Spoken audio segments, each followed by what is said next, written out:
ট্রাম্পের দিকে চায় থেকে লাভ নাই দিদি, কারণ ট্রাম্প অক্ষম।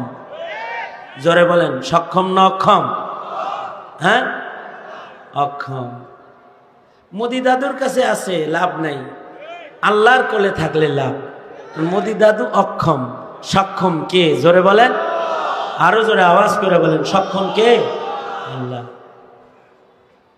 আমি মাঝে মাঝে কল্পনা করি, হাসিনা যদি হুজুরদেরকে ধইরা জেলে বইরা মানুষরে ফাঁসি দিয়া গুলি করে রাজপথে মানুষ মাইরা যে তার সক্ষমতা দেখাইছে, যে আমার শক্তি দেখ তোরা কি, শাপলা চত্বর লাল করে নিজের শক্তি দেখাইছে, গুলি করতে ভয় করি না, মানুষ মারতে ভয় করি না, শক্তি আছে আমার, শক্তি দেখাইছে। এইটা দেখায় যদি কোন রকম গণভবনে একটু বসে থাকতো, গণভবনে যদি বসে